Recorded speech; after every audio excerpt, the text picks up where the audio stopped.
How the Grinch Stole Christmas by Dr. Seuss.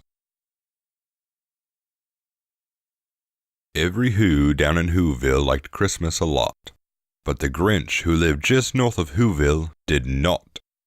The Grinch hated Christmas, the whole Christmas season. Now please, don't ask why, no one quite knows the reason. It could be his head wasn't screwed on just right. It could be perhaps that his shoes were too tight. But I think that the most likely reason of all may have been that his heart was 2 sizes too small. But, whatever the reason, his heart or his shoes, he stood there on Christmas Eve, hating the Whos, staring down from his cave with a sour, grinchy frown at the warm lighted windows below in their town. For he knew every Who down in Whoville beneath was busy now hanging a mistletoe wreath. "And they're hanging their stockings," he snarled with a sneer. "Tomorrow is Christmas, it's practically here." Then he growled, with his Grinch fingers nervously drumming, "I must find a way to stop Christmas from coming." For tomorrow, he knew, all the Who girls and boys would wake bright and early, they'd rush for their toys. And then, oh the noise, noise, noise! That's one thing he hated, the noise, noise, noise! Then the Whos, young and old, would sit down to a feast, and they'd feast, and they'd feast, and they'd feast, feast, feast. They would feast on Who pudding and rare Who roast beef, which was something that Grinch couldn't stand in the least. And then, they'd do something he liked least of all. Every Who down in Whoville, the tall and the small, would stand close together with Christmas bells ringing. They'd stand hand in hand, and the Whos would start singing. They'd sing, and they'd sing, and they'd sing, sing, sing. And the more the Grinch thought of this Who Christmas sing, the more the Grinch thought, "I must stop this whole thing. Why, for 53 years I've put up with it now. I must stop this Christmas from coming. But how?" Then he got an idea. An awful idea. The Grinch got a wonderful, awful idea. "I know just what to do." The Grinch laughed in his throat, and he made a quick Santa Claus hat and a coat, and he chuckled and clucked, "What a great Grinchy trick! With this coat and this hat, I'll look just like Saint Nick. All I need is a reindeer." The Grinch looked around, but since reindeer are scarce, there was none to be found. Did that stop the old Grinch? No, the Grinch simply said, "If I can't find a reindeer, I'll make one instead." So he called his dog Max, then he took some red thread and he tied a big horn on the top of his head. Then he loaded some bags and some old empty sacks on a ramshackle sleigh and he hitched up old Max. Then the Grinch said, "Giddy up!" And the whole sleigh started down, toward the homes where the Whos lay a snooze in their town. All their windows were dark, quiet snow filled the air. All the Whos were dreaming sweet dreams without care. When he came to the first little house on the square, "This is stop number 1, the old Grinchy Claus hissed, and he climbed to the roof, empty bags in his fist. Then he slid down the chimney, a rather tight pinch, but if Santa could do it, then so could the Grinch. He got stuck only once for a moment or two, then he stuck his head out of the fireplace flue, where the little Who stockings all hung in a row. "These stockings," he grinned, "are the first things to go." Then he slithered and slunk with a smile most unpleasant. Around the whole room he took every present.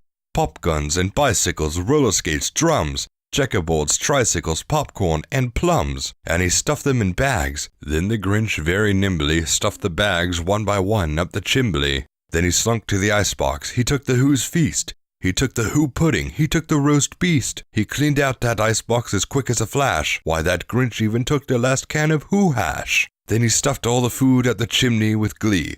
"And now," grinned the Grinch, "I will stuff up the tree." And the Grinch grabbed the tree and he started to shove, when he heard a small sound like the coo of a dove.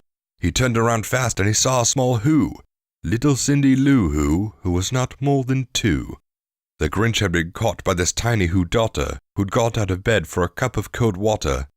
She stared at the Grinch and said, "Santa Claus, why? Why are you taking our Christmas tree? Why?" But you know, that old Grinch was so smart and so slick. He thought up a lie, and he thought it up quick. "Why, my sweet little tot," the fake Santa Claus lied, "there's a light on this tree that won't light on one side. So I'm taking it home to my workshop, my dear. I'll fix it up there then I'll bring it back here." And his fib fooled the child, then he patted her head, and he got her a drink, and he sent her to bed. And when Cindy Lou Who went to bed with her cup, he went to the chimney and stuffed the tree up. And the last thing he took was the log for their fire. Then he went up the chimney himself, the old liar. On the walls he left nothing but hooks and some wire, and the one speck of food that he left in the house was a crumb that was even too small for a mouse. Then he did the same thing to the other Who's houses, leaving crumbs much too small for the other Who's mouses. It was 1/4 dawn, all the Who's still abed, all the Who's still a snooze, when he packed up his sled, packed it up with their presents, the ribbons, the wrappings, the tags, and the tinsel, the trimmings, the trappings. 3,000 feet up the side of Mount Crumpet, he rode with his load to the tip-top to dump it. "Pooh-pooh to the Who's," he was grinchiously humming. "They're finding out that no Christmas is coming. They're just waking up. I know just what they'll do. Their mouths will hang open for a minute or two. Then the Who's down in Whoville will all cry, boo-hoo. That's a noise," grinned the Grinch, "that I simply must hear." So he paused, and the Grinch put his hand to his ear. And he did hear a sound rising over the snow. It started in low, then it started to grow. But the sound wasn't sad. Why, this sound sounded merry. It couldn't be so, but it was merry. Very.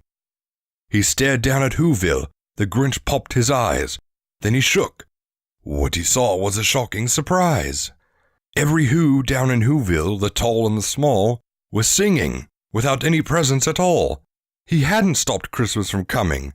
It came. Somehow or other, it came just the same. And the Grinch, with his Grinch feet ice cold in the snow, stood puzzling and puzzling. How could it be so? It came without ribbons. It came without tags. It came without packages, boxes, or bags. And he puzzled 3 hours, till his puzzler was sore. Then the Grinch thought of something he hadn't before. Maybe Christmas, he thought, doesn't come from a store. Maybe Christmas, perhaps, means a little bit more. And what happened then? Well, in Whoville they say that the Grinch's small heart grew 3 sizes that day, and the minute his heart didn't feel quite so tight, he whizzed with his load through the bright morning light, and he brought back the toys and the food for the feast, and he himself, the Grinch carved the roast beast.